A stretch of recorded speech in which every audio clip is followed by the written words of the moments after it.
Electric vehicles are advertised as the future of transportation, a new technology that promises a greener world. But beneath the fancy designs lies a technology that brings a whole bunch of safety concerns. Electric cars burn, and they burn a lot. Explosive battery fires, spontaneous blazes in parking lots. EV owners have had enough as their cars are catching fire in huge numbers. The shocking reality is that all of these EVs are potential ticking time bombs. Electric vehicles have been in serial production for over a decade, and while some like to point out a significant technological leap, the key safety concerns are still there. Yes, EVs have become quicker with better autonomy and faster charging times, but, on the other hand, they burn as they burned years ago, just in bigger numbers, considering the increased production scale. The most problematic areas, of course, are densely populated areas, cities with tall buildings, and crowded underground lots. You probably remember when GM was advising Bolt owners to keep their cars outside, far from other cars. Apparently, that's what others should still practice, considering that a massive fire broke out just a few weeks ago in the Korean city of Incheon in one of those underground garages.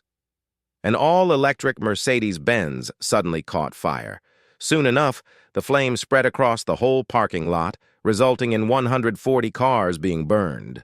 Besides cars, the massive flame damaged the building to the point where most residents were forced to find alternate shelter due to the loss of electricity and water in the building. CCTV footage appeared soon after and clearly showed that the electric Mercedes caught fire suddenly without any external shock. What's also intriguing is that the water sprinkler system didn't work properly at the time, but experts agree that even if it did work, it wouldn't help much, and other vehicles in the garage would have burned out anyway. However, residents are now speculating that the German automaker will use the sprinkler malfunction to avoid legal liability before making any move to offer support. Meanwhile, Korean experts such as Kim Bilu from Dilley University insist on stricter safety standards for electric cars, suggesting mandating vehicle charging levels to be less than 90% in underground parking lots, as well as some kind of blocking wall that would prevent the flame from spreading to other vehicles. The number of fire incidents has been increasing lately in Korea, just like in the rest of the world. There were 74 incidents in 2023, up from 24 in 2021. EVs burn everywhere. The recent incident in Korea is not an isolated case, of course. Scenes of EVs burning in crowded areas have become a common occurrence in pretty much every part of the globe where there are battery electric cars on the road: China, India, Europe, North America. The number of incidents is proportionately increasing with the number of electric cars on the road. What's also become clear is that the fire risk isn't just a threat to owners and their neighbors. It turns out that there is no safe stage in the process of EV production. Of course, it all starts with the production of the batteries, and it turned out to be extremely risky. Once again, we can go to Korea and take a look at an incident that happened a couple of months ago at the AAL battery plant, where a flame instantly spread to 35,000 batteries that were stored in the assembly at the moment. The batteries produced a thick smoke that took the lives of 23 workers. And while this company doesn't produce batteries for EVs, you get a picture of the level of risk. Another Korean battery maker was involved in another fire incident in its plant in China when one of the EVs caught fire during a test ride. Similar incidents have been recorded in the Western Hemisphere as well, with the most famous probably being the one from the Dearborn plant, where an all-electric F-150 suddenly caught fire and burned to the ground in the parking lot.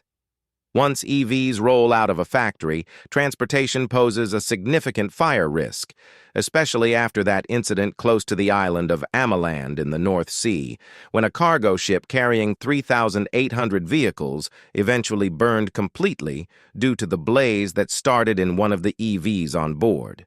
Of course, all 3,800 vehicles burned, one crew member died, and the ship was heavily damaged and towed away from busy shipping lanes. In short, EVs carry a fire risk that shadows them from the very start, from explosive incidents in battery plants to fire infernos during transportation, and even spontaneous blazes on the road. The volatile nature of lithium-ion batteries represents an impassable barrier on the road to safe electric transportation. Earlier this year, we witnessed a fire incident that gave us a perfect picture of all the challenges that come with electric cars. A parked, all-electric Audi caught fire in Hackensack, which was luckily detected right away, so it took no more than a couple of minutes for firefighters to come to the scene and get into action. But this was like nothing they've ever faced before. It took more than 7 hours and thousands of gallons of water just to control the flame. 7 hours of water flow was enough just to prevent the flame from spreading further. The EV burned to the ground anyway. With that in mind, all those studies that found that EV fire accidents are less frequent compared to combustion cars don't mean much. Yes, gas cars are probably more likely to catch fire, but EVs pose a significantly higher level of risk. The problem with EVs, particularly lithium-ion batteries, is that they store way too much energy, which, when on fire, leads to a phenomenon called thermal runaway. In practice, this means that heat from fire releases even more heat. The temperature of a burning EV goes all the way up to 5,000 degrees Fahrenheit, compared to just 1,500 degrees Fahrenheit in the case of burning combustion cars.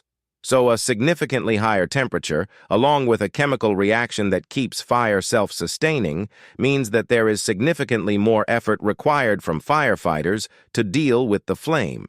We can refer to the fire incident that happened in Nissan's plant in Tennessee, where firefighters needed more than 45,000 gallons of water to extinguish the flame, 10 times more water than would normally be needed for a flame of such size scale in case there was a combustion car instead of an EV.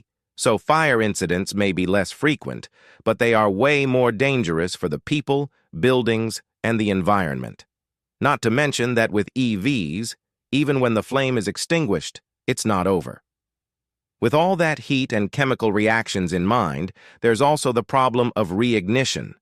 According to one study, 13% of extinguished EVs reignite. In one case, it happened more than 2 months after the initial fire. China's on fire, others follow. As mentioned, EV makers still haven't solved the biggest issue with EVs. Yes, new models are faster, fancier, with better autonomy, but they are still prone to fire. And as the number of EVs on the road grows, the same is happening with fire incidents. They're getting more and more frequent as well. With that logic in mind, it's no surprise that most fire incidents are happening in China. More recent data isn't available, but if we consider that there were over 3,000 fire incidents already in 2021, we can only imagine the proportions these days when the number of EVs has risen significantly in the world's most advanced EV market. In India, an all-electric Volvo C40 caught fire on the highway, while the recent incident in Oslo once again showed the world the level of risk at charging stations. Once again, densely populated areas are the most problematic.